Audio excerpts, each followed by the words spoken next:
halukum jami'an. Ini artinya sudah siap menerima materi pada kesempatan berbahagia malam hari ini adalah masuk ke kitab zakat. Alhamdulillah kita telah menuntaskan mulai dari kitabul iman, lalu kitabul taharah, dan nanti masuk setelahnya kita sudah masuk juga kitab salat,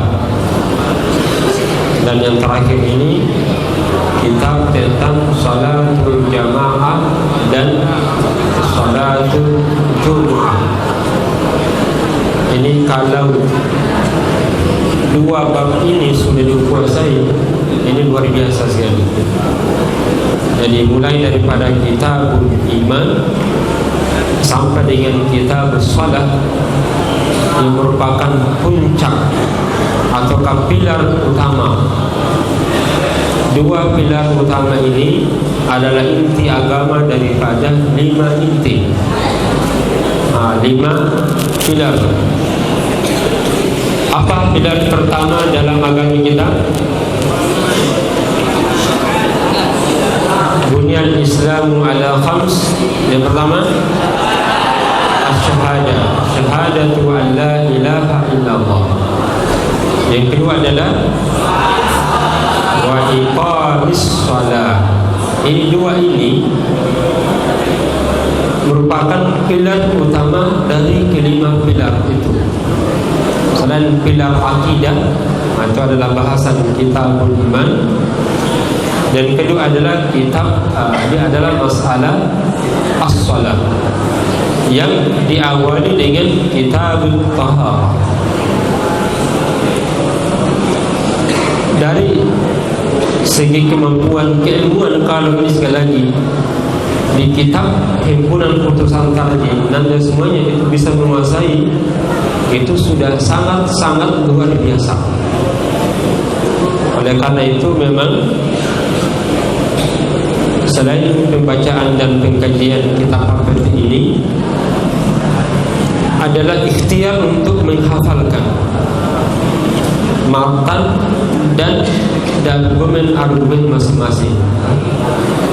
Ini di beberapa pengajian kita itu sudah kita mulai untuk menghafalkan beberapa matan dari putusan beserta dengan dalilnya masing-masing.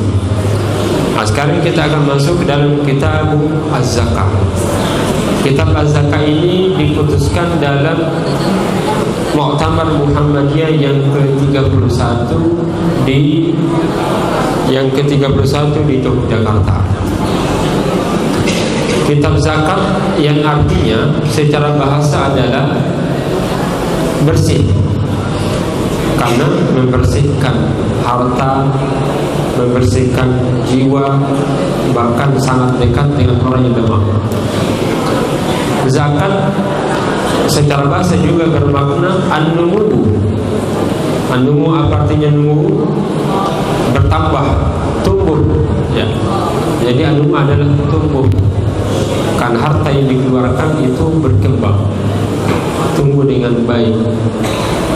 Dan yang ketiga bermakna al-barakah, ya, karena memberikan keberkahan. Yang memiliki kitab silakan dibuka halaman 154. Ya, 154. Dalam pendahuluan ini salah satu yang harus dipahami bahwa sebelum memulai tuntunan berzakat menurut tarjih Muhammadiyah, maka dalam putusan itu kita diantar dengan menyebutkan dan memahami beberapa ayat dalam Al-Quran dan hadis Nabi SAW. Ada beberapa ayat yang dikutip di dalam HPT di pendahuluan ini. Yang pertama adalah Suratul Bayyinah ayat yang ke-5. Ini dihafalkan ini. Suratul Bayyinah di ayat yang kelima. Yang kedua adalah suratul Mu'minun. Ini sebentar saya minta dihafalkan ayat-ayatnya. Yang kedua adalah suratul Mu'minun, ayat yang ke 1 pertama sampai dengan ayat yang keempat. Yang ketiga adalah suratul Rum, surah bangsa Romawi, bangsa Rum, ayat yang ke 39. Al-Bayyinah ayat 5, Al-Mu'minun 1 sampai dengan 4, dan Ar-Rum ayat 39. Surah selanjutnya adalah surah Al-Baqarah ayat 276. Nah, ini ayat dihafal-hafal ini. Kenapa saya minta dihafal? Saat kita menemukan masalah atau kita ingin menjelaskan tentang zakat, langsung kita ingat surah-surah ini. Jadi kalau kita mau ceramah, mau mengembangkan keilmuan kita, atau ingin mendapatkan tuntunan tentang zakat, maka segera ingat surat Al-Bayyinah ayat yang kelima, surah Al-Mu'minun 1 sampai dengan 4, surah Rum ayat 39, dan suratul Baqarah ayat 267. Jadi kalau ceramah apa itu zakat, nah, ingat surah-surah ini. Dan satu hadis Nabi SAW yang diangkat di sini, hadis yang diriwayatkan oleh Imam Bukhari dan Muslim, ya, dari sahabat Ibnu Umar radhiyallahu anhuma, di mana Nabi SAW, yang akan kita bahas nanti, tentang bunyan Islam ala khamsin. Nah, boleh dengan lafaz yang lain, bunyan Islam ala khamsatin: syahadatu an la ilaha illallah wa anna Muhammadar Rasulullah, wa iqamis salati wa ita'iz zakah wa shaumi Ramadan, wal haji wa shaumi Ramadan. Nanti saya jelaskan kenapa lebih didahulukan haji daripada puasa Ramadan. Ini riwayat Imam Al-Bukhari. Coba dilihat sekarang di surah Al-Bayyinah ayat 6, ayat 5. Ya, mari kita baca bersama. Yang tidak punya buku, lihat mushaf. Yang tidak membawa dan memang tidak punya buku HPT-nya, silakan dibuka surah Al-Bayyinah ayat 5. Kalau Allah yang memerintahkan kita dengan hukumnya kita harus hidup, berarti Allah yang bertanggung jawab dengan kehidupan manusia, kan begitu? Nah, oleh karena itu kita tidak boleh resah dalam kehidupan ini. Jangan saja, ya, yang Allah inginkan adalah dalam hidup itu beribadah kepada Allah Subhanahu wa Ta'ala. Akhirnya tidak ada yang kecewa. Orang yang berkeyakinan seperti ini, dia akan melewati masa hidupnya walaupun terkadang digoda dengan kepentingan dan melihat keberhasilan orang lain. Bahkan mungkin dihujat, dihina. Kan hidup itu untuk dijalani, bukan untuk berkejar-kejaran dengan orang lain. Gitu. Sebab kalau ada orang yang tinggi lalu kita mau kejar juga, pasti akan kecewa. Karena tidak mudah untuk bisa mencapai keberhasilan orang. Perintah untuk beribadah kepada Allah, yang pertama. Yang kedua, apa perintah Allah dalam ayat ini? Untuk mendirikan salat. Mana ayatnya? Wa yuqimus shalah. Jadi tidaklah mereka diperintah kecuali yang pertama perintah beribadah, yang kedua perintah mendirikan salat. Jadi di sini perintah menegakkan salat, mendirikan salat. Yang ketiga apa yang Allah perintahkan? Wa yu'tuz zakat, dan menunaikan zakat. Coba lihat kesimpulan dari ayat ini, ada 3 perintah yang Allah perintahkan di dalamnya. Pertama, beribadah. Yang kedua, salat. Yang ketiga, zakat. Pertanyaannya adalah, kalian bisa mencermati ayat ini. Orang yang melaksanakan salat, orang yang berzakat, apakah itu tidak dimaknai ibadah? Ibadah kan? Lantas kenapa Allah menyebutkan perintah salat, perintah zakat, padahal sudah ada perintah beribadah? Sampai bisa jawab. Salat adalah ibadah, berzakat adalah ibadah. Terus kenapa disebutkan 2 jenis ibadah ini padahal sudah disebutkan sebelumnya? Tidaklah mereka diperintah kecuali untuk beribadah kepada Allah. Lantas kenapa muncul lagi salat, zakat, padahal salat dan zakat bagian dari ibadah? Ada yang bisa jawab? Siapa yang bisa jawab? Jawabannya adalah dengan satu kaidah usul tafsir dan juga usul fikih. Dzikrul khassi ba'dal 'am, dzikrul khassi ba'dal 'am yufidu bil ihtimam bihi wa li ta'dhim sya'nihi. Jadi kalau ada dalil atau ada perkara yang disebutkan secara khusus, setelah disebutkan perkara khusus, setelah disebutkan perkara umum, itu menunjukkan apa? Pentingnya perkara tersebut dan mengagungkan keadaannya. Ini artinya apa? Jadi baik salat maupun zakat itu perkara penting dan harus diberi perhatian besar. Itu yang pertama. Yang kedua, dengan ayat ini menunjukkan bahwa Allah ingin mengagungkan perkara salat dan perkara zakat, karena ia perkara yang sebenarnya memiliki kemaslahatan. Ini mirip dengan surat Al-Asr. Coba dibaca surat Al-Asr. Wal 'asr innal insana lafi khusr illa alladziina aamanu wa 'amilus shalihaati wa tawassaw bil haqqi wa tawassaw bis sabr. Ada perkara khusus, ada perkara umum. Mana yang umum? Illa alladziina aamanu wa 'amilus shalihaati. Ini adalah perkara umum.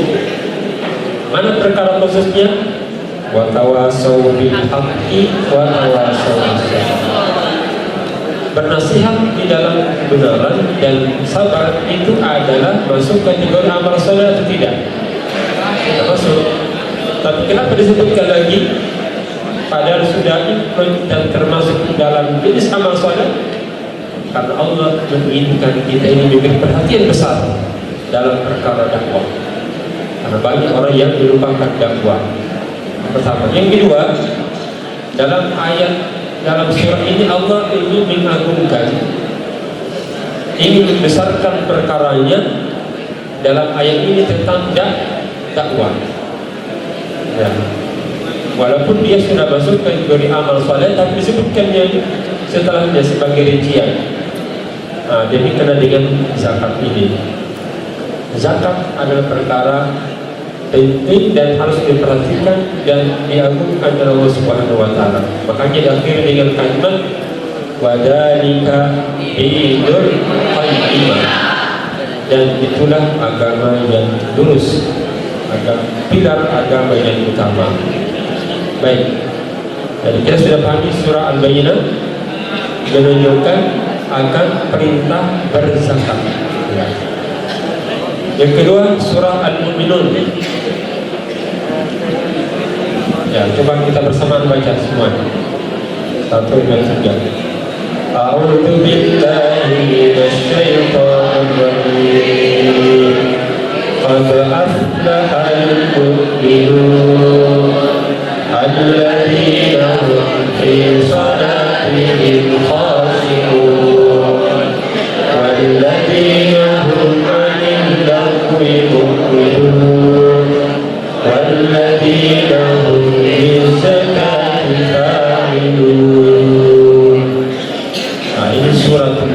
1 sampai dengan 4.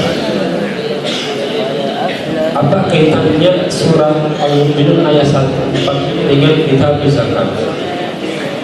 Kalau surah Al-Bayyinah menjelaskan tentang perintah zakat, kewajiban berzakat, maka di surah Al-Mu'minun menjelaskan tentang keistimewaan, keutamaan orang-orang yang berzakat. Apa keistimewaan dan keutamaan orang yang berzakat itu? Mereka dikategorikan sebagai orang yang beruntung, karena zakat ini adalah ciri keimanan. Dengan firman-Nya, qad aflahal mu'minun, sungguh beruntunglah orang-orang yang beriman.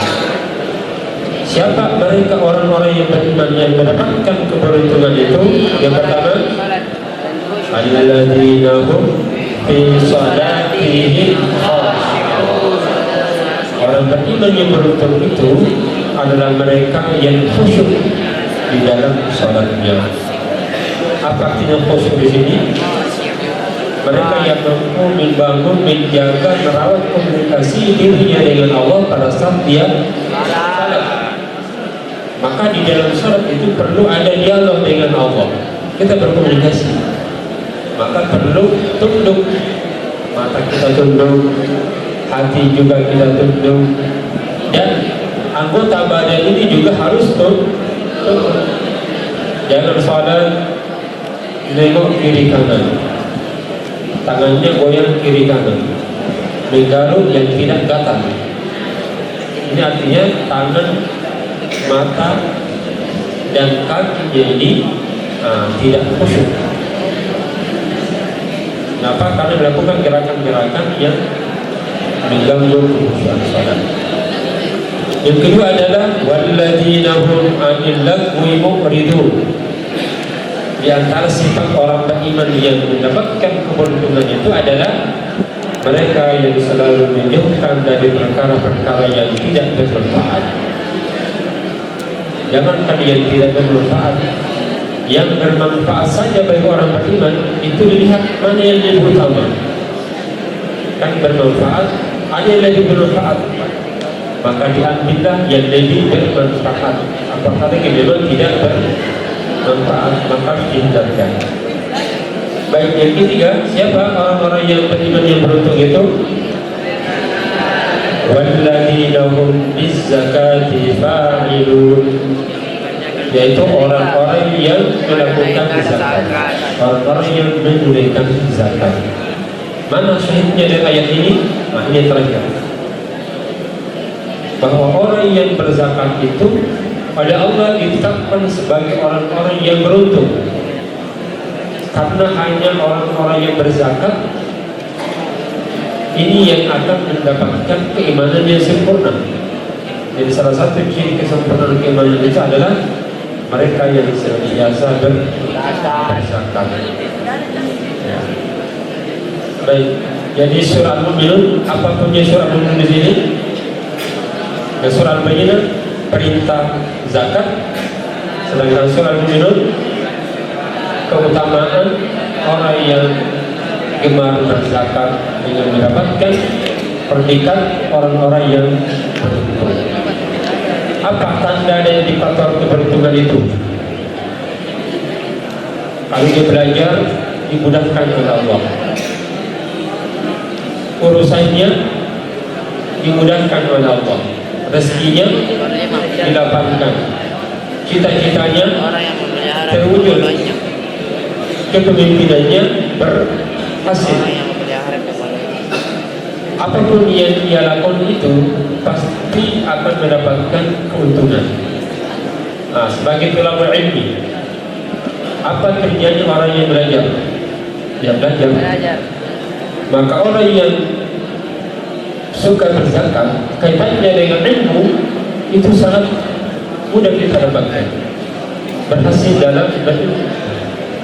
Nah, contoh dulu, agar berhasil di dalam pembinaan, maka harus berzakat. Karena hanya orang yang berzakat ini yang merupakan salah satu ciri keberuntungan itu. Ada lagi jadi presiden, mau jadi presiden. Presiden yang lulus dan berhasil jika punya sifat az-zakat. Mana dari Ustaz? Saya bacakan surah Al-Maidah ayat 55. Siapa yang menghafalkan surah Al-Maidah ayat 55? A'udzubillahi minasyaitonir rajim. Innama waliyukumullahu wa rasuluhu walladzina amanu alladzina yuqimuna as-salata wa yu'tuna az-zakata wa hum raki'un. Ini hierarki kepemimpinan, bahwa sungguh Allah itu adalah pemimpin kalian dan Rasul itu adalah pemimpin kalian. Jadi siapa pemimpin kita yang sebenarnya? Allah. Tapi bagaimana cara Allah memimpin kita? Apakah Allah turun? Tidak, karena tidak mungkin berada di hadapan kita. Maka cara Allah memimpin kita adalah diutusnya Rasulnya dengan diturunkannya Al-Quran. Nah, ditambah lagi yang ketiga, alladzina amanu. Siapa orang-orang yang beriman itu? Alladzina yuqimuna shalah, orang yang bagus salatnya. Wa yu'tuna zakat, orang yang suka berzakat. Wa hum raki'un, dan mereka yang senantiasa pertanyaannya, kenapa pemimpin itu harus berzakat menurut ayat ini? Ingat, coba disimak baik-baik. Kenapa orang yang memimpin, kenapa pemimpin itu harus berzakat? Ataukah jiwa pemimpin yang baik itu adalah mereka yang gemar berzakat? Jawabannya ada 3. Yang pertama, karena jiwa muzaki itu adalah jiwa yang selalu ingin membersihkan hatinya dari sifat bakhil, apalagi iri, dengki, dan berbagai macam penyakit hati. Pemimpin yang sakit, ya selalu sakit hati, rusak hatinya, itu akan merusak. Dia tidak sabar, dia iri, dia dengki. Lewat berzakat ini, itu hati akan dibersihkan. Apa dalilnya bahwa zakat itu membersihkan? Khudh min amwalihim shadaqatan tutahhiruhum wa tuzakkihim biha. Kalau ingin menjadi pemimpin yang baik, harus mampu membersihkan jiwa kita dari hati kikir, apalagi dengki. Nah, itu terkikis dengan zakat, mengikis penyakit tamak. Jadi kalau ada pemimpin tamak, pasti akan merusak, korupsi kiri kanan. Yang kedua, kenapa pemimpin itu harus berzakat? Karena orang yang zaki akan selalu menjaga hartanya, jangan sampai masuk ke dalam perutnya harta yang haram. Karena harta yang halal saja yang boleh dizakati, sedangkan harta yang haram tidak bisa dizakati. Kenapa Allah tidak akan menerima zakat yang berasal dari korupsi? Inna Allah la yaqbalu sadaqatan min ghulul. Allah tidak akan menerima sedekah yang berasal dari harta dan cara yang haram. Maka orang yang zaki selalu dijaga jangan sampai hartanya berasal dari harta yang haram. Yang ketiga, karena orang yang berzakat ini selalu mencintai orang-orang yang lemah. Karena pada saat kita berzakat, di mana kita salurkan harta itu? Coba, di mana harta itu disalurkan? Kepada siapa? Innamas sadaqatu lil fuqara'i wal masakin wal 'amilina 'alaiha wal mu'allafati. Ini semuanya zakat yang kita keluarkan itu orang yang fakir, orang miskin, para amil, al-alaf, mereka yang berhutang, mereka yang berada di fisabilillah, mereka yang habis pekan. Semuanya ini adalah orang-orang yang berbutuh. Kita pindah di ayat yang ke-39 surah Rum. Ya, mari kita baca bersama yang punya buku. Ya. Ini ayat terakhir yang kita bahas malam ini. A'udzu billahi minasy syaithanir rajim.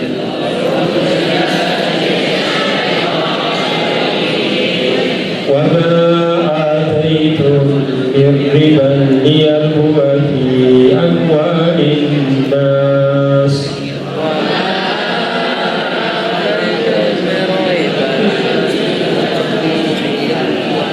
fala yarbu 'inda Allah wa ma ataitum min zakatin turiduna wajha Allah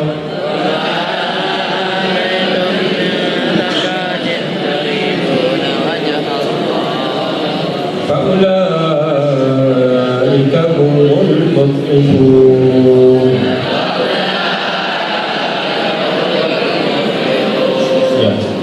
Surah Rum ayat 39 ini menjelaskan kebinasaan dan kehancuran praktek riba dan keberkahan orang yang selalu berzakat, keberkahan harta yang selalu dizakati. Nah, ini poinnya.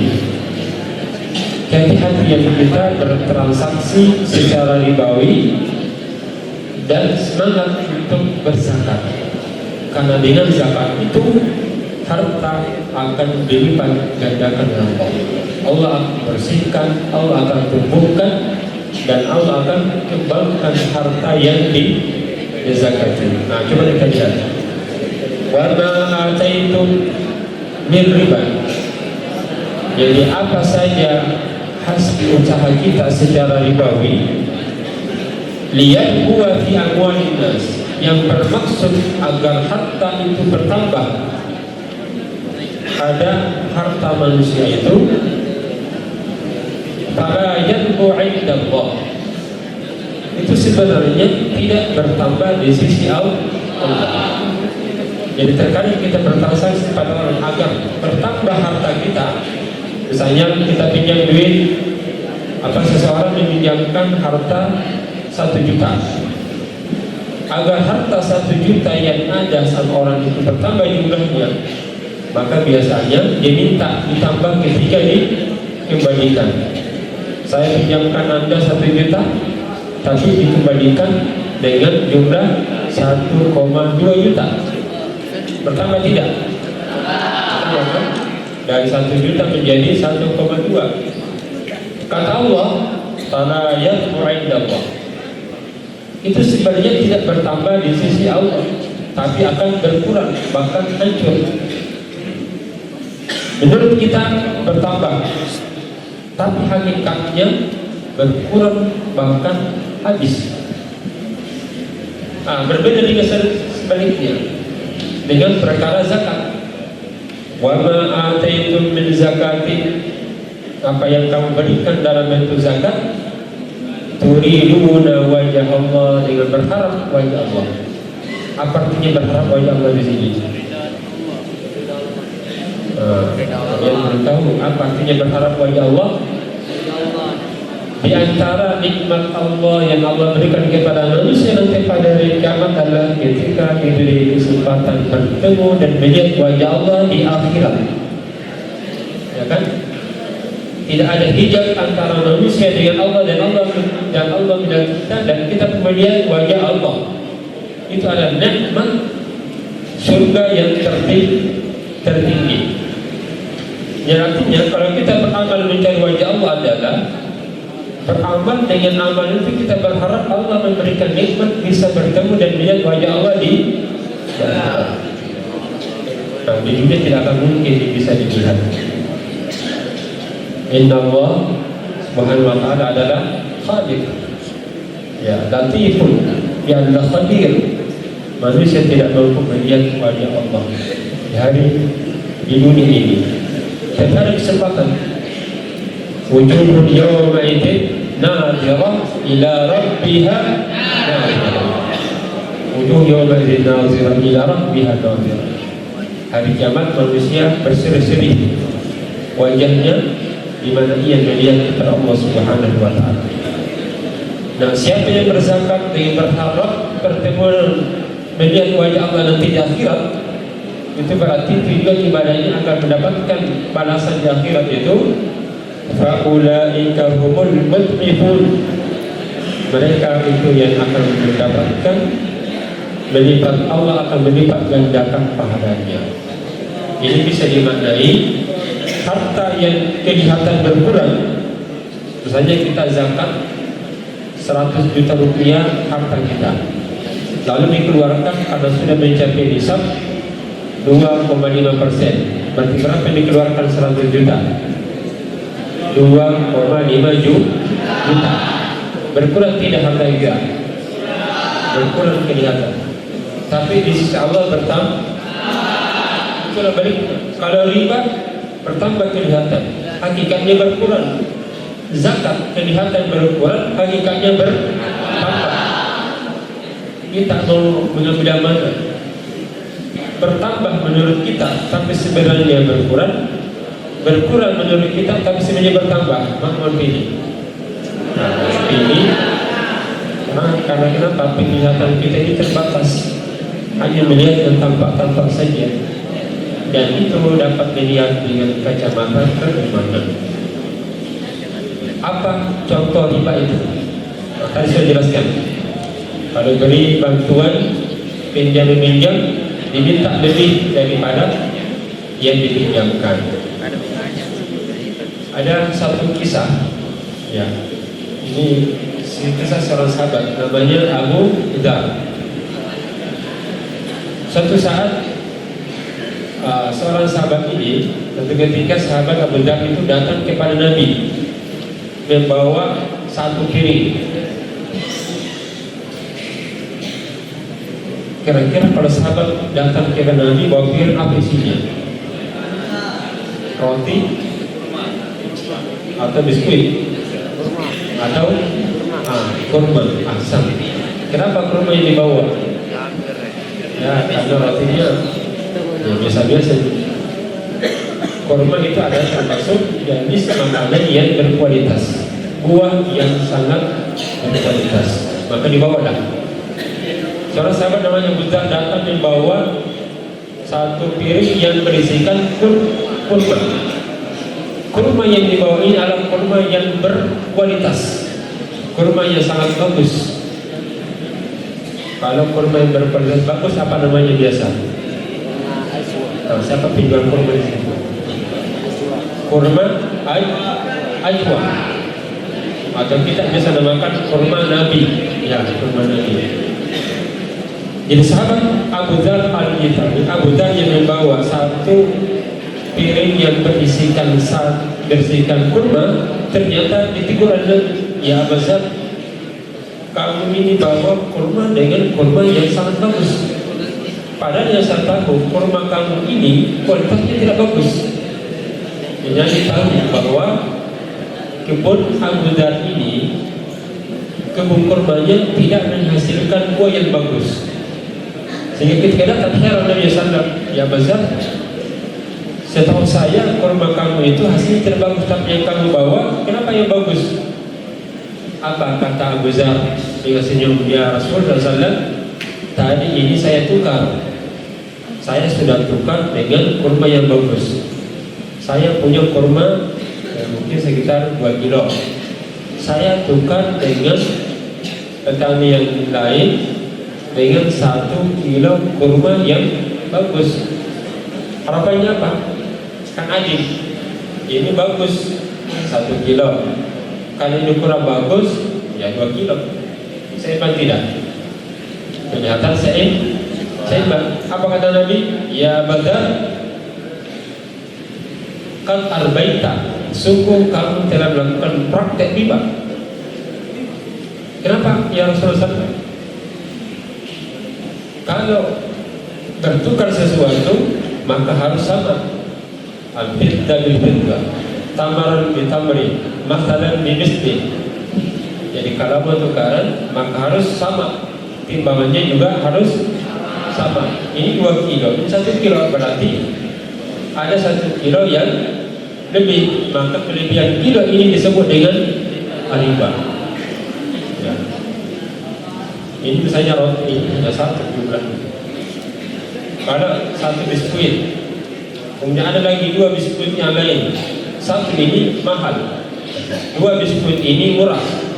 Supaya seimbang, biskuit yang murah jadikan 2, yang mahal 1. Jadi kalau kita tukar ini masuk kategori riba. Kenapa riba? Karena jumlah yang berbeda, timbangan yang berbeda. Ada yang 1 kilo, ada yang 2 kilo. Maka bagaimana caranya supaya tidak menjadi riba?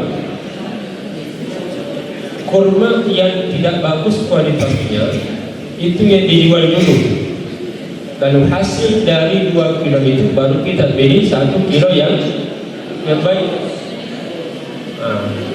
Kenapa 2 kilo tadi ini kalau ditukar dengan 1 kilo yang bagus dianggap riba? Karena pasti masing-masing akan berpikir yang bagus kurmanya, ini kan saya bagus kurma saya, masa hanya 2 kilo yang buruk-buruk, kan gitu kan? Saya bagus kurma, ini 2 kilo tapi tidak bagus, kurang ini, oh ini tambah 3 kilo. Itu terkadang muncul. Nah, orang yang punya 2 kilo yang tidak bagus ini, dia akan berpikir, saya punya kurma 2 kilo, walaupun tidak bagus ya 2 kilo, ditukar dengan 1 kilo saja, walaupun itu bagus. Jadi masing-masing kedua belah pihak merasa dirugikan. Maka cara menghindarinya adalah supaya tidak berpikir seperti itu. Gimana caranya? 2 kilo yang kurang bagus kita jual, lalu hasilnya kita belikan 1 kilo yang bagus. Sebab kalau tidak, itu dinamakan dengan riba fadl, kelebihan. Nah, jenis riba yang kedua adalah ada namanya riba nasi'ah. Apa contoh riba nasi'ah? Nasi'ah ini pernah dipraktekkan seorang sahabat, pamannya Nabi sendiri langsung, namanya Al-Abbas, sehingga diberi nama riba Al-Abbas. Kenapa? Karena beliau yang pertama yang melakukan riba, lalu ditegur oleh Nabi. Apa yang dilakukan paman sahabat Nabi ini? Dia itu punya duit, misalnya 100 dinar, dikasih ke pengusaha. Saya kasih 100 dinar selama 3 bulan. Selama 3 bulan itu dikembalikan dengan jumlah yang sama. Tapi kalau lewat dari 3 bulan, maka harus ditambah 100 dinar menjadi 120 dinar.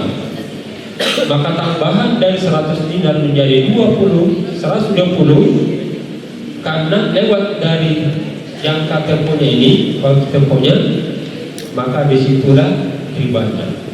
Orang Arab yang dia dulu, agar mendapatkan keuntungan dari transaksi seperti ini, dia pinjamkan duit dan ditunggu-tunggu. Semoga orang yang pinjam tidak bisa bayar pada waktunya. Karena kalau dia tidak bayar pada waktunya, ada waktu tambahan. Dan waktu tambahan ini akan disepakati ditambah biayanya. Nah, sebagai bentuk apa? Ya, sebagai bentuk ya, jadi tebusan. Jadi termasuk tambahan kompensasi dari keterlambatan membayar utang yang jumlahnya. Awalnya tidak bertambah. Silakan kembali 100 dinar selama 3 bulan. Kembalikan saja dengan jumlah yang sama. Tapi kalau lewat, maka harus ditambah 120 dengan 20 dinar.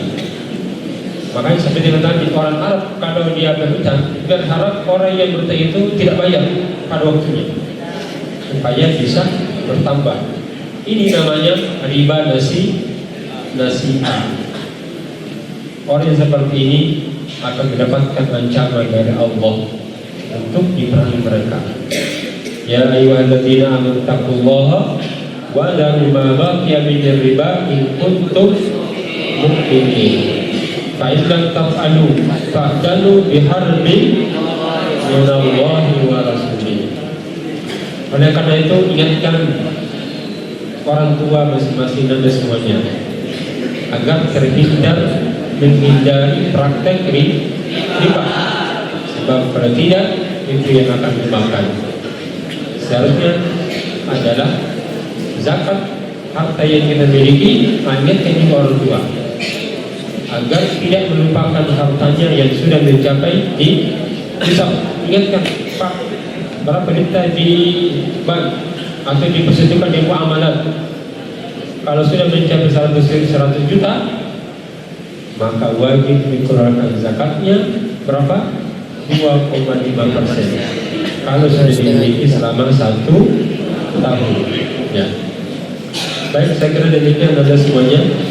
Cukup 3 ayat saja dulu ini yang dijadikan sebagai beberapa ayat oleh tarjih akan pentingnya dan keistimewaan bahkan bahayanya mereka yang tidak berzakat. Karena justru dengan tidak berzakat itu berharap bertambah hartanya, tapi hakikatnya berkurang. Kan ada hak-hak yang tidak dikeluarkan, dan justru itu akan mengurangi keberkahan dan kemuliaan dari Allah Subhanahu wa Ta'ala. Kira cukup, semoga bermanfaat, dan tutup bersama dengan baca doa kafatul majlis.